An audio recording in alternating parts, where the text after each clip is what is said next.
が大体中国では一番大きかったところを漢だと、400年もずっとこんなの続くって、あんまり思えないですよね。ここはねまたね非常に重要なことを今おっしゃったんですけど、普通の人は重要かどうかわからないと思うんで、私が解析しますとね、歴史というのは事実ではちょっとないところがあるんです。どうして事実ではないところあるかって変なこと言うようですけど、その先生が言われた自己申告でなんか地図かなんか書かれてる時があるんですよ。でこれが俺の国だ、俺の国だっていうのは誰が書くかって言ったらその国の人が書くから、その国の人が書いたやつは実はねそこは全然国じゃなかったりする。だけども国だという自己申告があるので、そのままそれが、他の地図出すのもなんかことを荒立てるからそのままやっとこうなんてやつが多くてですね、実は歴史家の人に聞くと、いや実はこの時はここはこうだったんですよなんていう話は山ほどね、ところがこの時は字持ってるのが漢だけで、そうそう、誰も記録がなくて、ここだけが書いてるんですよ。もう言いたい放題です。いやもう字があるってことは実に重要なことであると。字を持ってるのはね漢の政府だけだから、それは勝手に書いちゃったらもうそれで国になっちゃうんだと、こういうことですね。もう一つはこの頃落葉がやっぱりここら辺ですよね。そうですね。それがやっぱり中原というか中心だ。この辺ですね。そうですね。だからあくまでねこの領域が人を惑わすわけですよ。いかにも大きな国だったって思うけど、それはもう全然もう強弱というか濃淡と言いますかね。だからここら辺に中心がいて、あとはだんだん薄くなる。それからただしこの皇帝の家来が実際行きましたっていうところが残ってるわけです。残ってるわけです。それからもう一つはこの国というのは漢の政府の人はこの領域はある程度都市の間の道路を歩いて次の都市まで行って、でそこで商売をして、そこからまたどっか行って、もしくはずっと行ってここで商売してずっと帰ってくる。遠く行けば行くほど値段が上がるから往復することに儲かる。そうです。で町というのはこの当時もそうでしょうけどほとんど城壁です。日本はですね実は城壁がないんですよ。これ日本っていうのはね、ここに日本書いてあるんですけど、日本は実はね外側の海が城壁なんですよ。でもうずっと日本にはね城壁っていうのはほとんど発達しなかった。殿様だけが城にいて、普通の人はね城の外にいるんですよ。実に変な話なんですよ。実はね城の外にいたらね全部殺されるんですよ。だから中国では農民も城壁の中で夜を過ごして、多分朝になったら出てってそうです。太陽が昇ったら外行って耕して帰ってきてガードの中に寝るんです。つまり外の畑も町も金持ちなんですよ。それ以外のとこ山とかはね全然違う人が盗賊とか盗賊っていうよりほとんど全然違う原住民の異種族ばっかり住んでるんです。だから全然言葉は通じないし、お金も貧富の差があるので常に守り、だから町も村も全部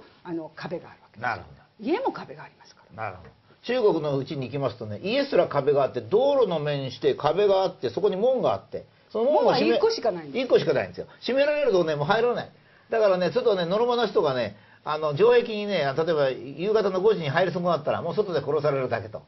これはね日本とものすごく違うんですよ。それから日本はですね城を中心としてずっと全領域に住民が住んでるんですけども、今先生言われたようにヨーロッパもそういう傾向があるんですけど、城壁の中に全部閉じこもって朝になると農民が畑に出ていくっていうのはですねほとんどの日本人が多分知らないんじゃないか、だからね話を飛ばすとシナ事変の時に日本はテント戦士が抑えなかったとか、だから失敗したって言うけど中国はテント戦士がないんだからあれで当たり前なんですよ。当たり前。いかにねよく知識のない人がね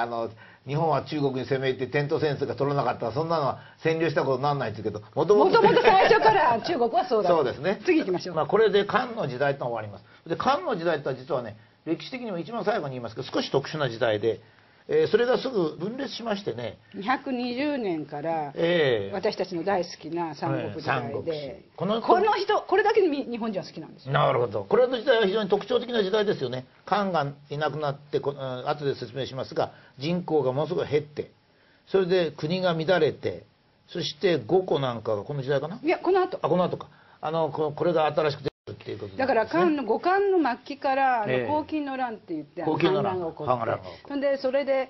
毎年毎年戦争があると、まず田んぼ畑を耕す人がいなくなる、そう次の年の食料がない、そうするとまた取り合いをする、でみんなで餓死をするっていうんで、あっという間に人口が10分の1になっちゃう。それで人口があんまり少なくなったので、実はこれもまたね怪しい領域なんですけど、義と呉と蜀はこう町に人を集めるんです。で町に人を集めるけど、全体で漢の10分の1しか人口がないので、決定的に勝てないんです。ぐずぐずと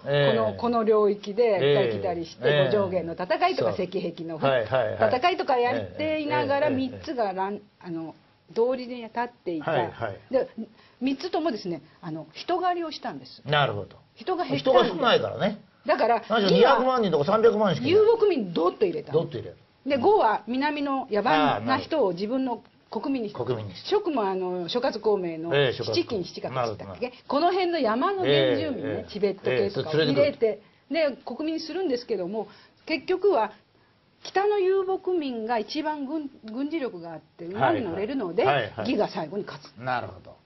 大体でほとんどの場合地球というのは北が強くて南が弱いんです。これはねちょっと話し出すと長くなっちゃうんですけど、今でもそうなんです。これはね人間という生物のこの機能っていうんですかね、生物学的な機能と気候の関係で必ず北が強いんです。でこれはねどんな時でもそう。今でもヨーロッパがですねアフリカをやっつけてるって、あれ同じことなんですけど、同じ原理が全部共通して存在する。でこの頃ものすごく人口が一時減って、それでまあ6000万が600万、この60年間とはもう戦争ばっかしてると。その前の黄巾の乱からそうだから。そうだ、これよりも184年に黄巾の乱。184年。あれなんであの時初めて乱があるかというと、初めて漢字が使えるようになって、漢字が紙に書かれるようになる。なるほど。そうするといろんなところに同時に反乱をしましょうっていう伝達ができるので、初めての全国規模の反乱になって後漢が潰れる。情報公開は常に反乱を呼ぶというのは現在インターネットが反乱を呼んでるのと同じことであります。そうですね。はい。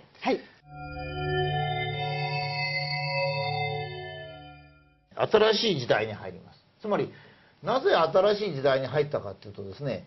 秦で統一して一応漢を作って都市と都市を結んだ国家で一応安泰な国家ができたんだけど、情報の公開によって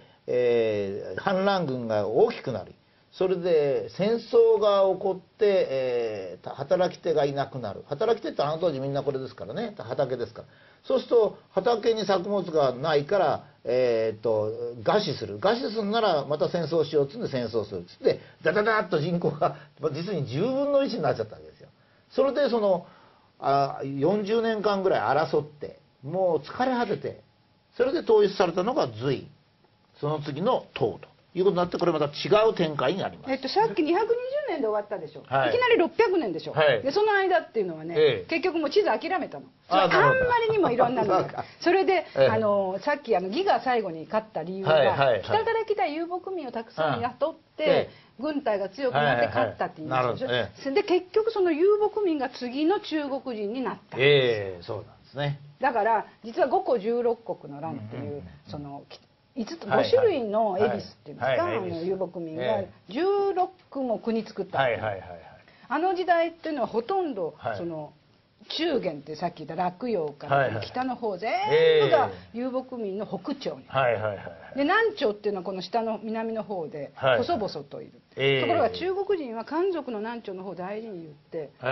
日本の東洋史学者は南朝陸朝時代とか言ってすごい褒めるんですけど、政治力なくて遊牧民が北朝だった。それが隋になり唐になる。だから実はこの唐、これもまたねこの領域がね、まあ自己申告なんですよね。けれどもなんでこんなに大きくなったかっていうと、みんな遊牧民出身だから。なるほど。ちょっと広範囲が広くなった。そうですね。でもともとここにいた人たちがの代表がここで皇帝になるわけですよ。そうするとね連絡網が密になる。それから軍事力があるので商売の相手をどんどん広げて、この今のウイグルやなんかをその自分たちの家来を派遣してちっちゃな町国を作らせたので。自分たちの国はこんなに広いと言って今これを中華人民共和国はやっぱりこれもっとね実はまた自己申告しながらここまで塗ったりして、なるほど、なぜかというとまたこの時代まだ記録は漢字だけなんですよ。そうすると漢字で書いた人が何でも書くでしょ。そうするとこの辺から死者が来るとね